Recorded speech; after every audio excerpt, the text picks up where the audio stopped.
APJ Abdul Kalam, जिन्हें हम missile man के नाम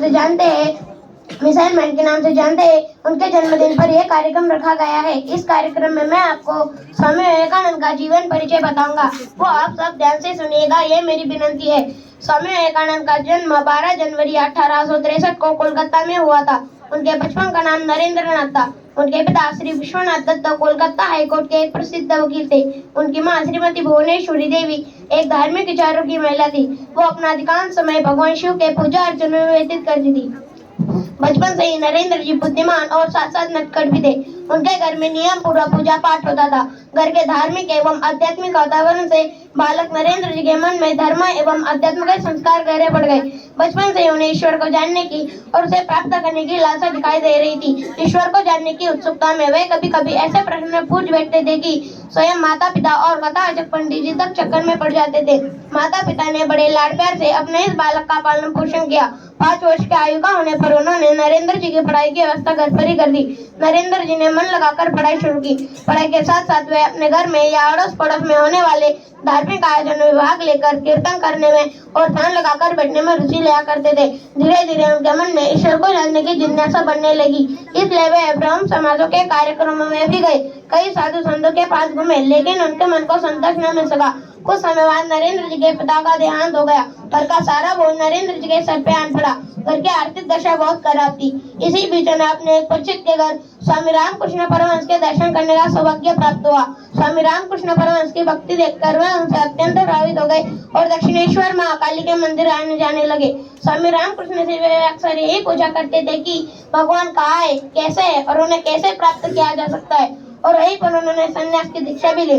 उनका ज्यादातर समय ध्यान लगाकर तपस्या और भक्ति में ही लीन होने लगा।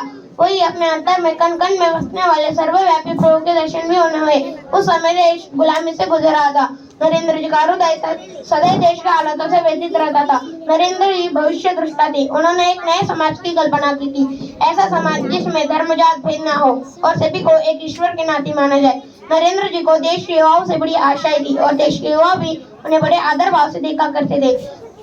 उनके जीवन में कई अद्भुत घटनाएं घटित हुई। कई चमत्कार और दिव्य उपचारों से उनका जीवन भरा रहा। सन 1890 में उन्होंने लंबी यात्राएं की। अपनी यात्राओं के दौरान वे वाराणसी, अयोध्या, आगरा, वृंदावन और हारवन जैसे स्थानों पर गए। इसी बीच उनका नामकरण स्वामी विवेकानंद हुआ। उनके अच्छे और बुरे विचार के आदत के कारण यह नाम उन्हें क्षेत्र के राजा श्री अजित सिंह बहादुर इन्होंने दिया। इस यात्रा के दौरान वे राजा के महलों में और गिरियों के झोपड़ों में भी रुके, जिससे उन्हें भारत के विभिन्न क्षेत्रों और वहां निवास करने वाले लोगों के संबंध की पर्याप्त जानकारी मिली। उन्हें समाज में जात-पात के नाम पर पहली तानाशाही के बारे में जानकारी मिली, जिससे इन्हें यह समझ आया कि अगर उन्हें एक नए विकसित भारत का निर्माण करना है तो उन्हें इन बुराइयों का खात्मा करना होगा। सन 1893 में स्वामी विवेकानंद अमेरिका के शिकागो शहर जा पहुंचे। वहाँ संपूर्ण विश्व का धर्म सम्मेलन आयोजित किया गया था। संपूर्ण विश्व के धर्मगुरुओं ने अपने अपने धर्म की किताबें रखी थी और वहाँ हमारे देश की एक छोटी सी किताब थी, श्रीमद् भगवद गीता, जिसका कुछ लोग मजाक उड़ा रहे थे। पर जैसे ही स्वामी विवेकानंद की बारी आई, वैसे ही सारा हॉल तालियों के आवाज से गूंज उठा। इसके बाद उनके द्वारा किए गए धर्म के वर्णन से सभी लोग अभिभूत हो गए और हमारे धार्मिक श्रीमद् भगवद गीता का लोहा माना। ऐसे महान नेता ने 4 जुलाई 1902 को बेलूर के रामकृष्ण मठ में ध्यान लगाकर अपने प्राणों का त्याग कर दिया। भले ही वो आज हमारे बीच ना हो, लेकिन उनकी प्रेरणाएं, उनके अच्छे विचार आज भी भारत की नींव बनी हुई है। धन्यवाद। जय हिंद।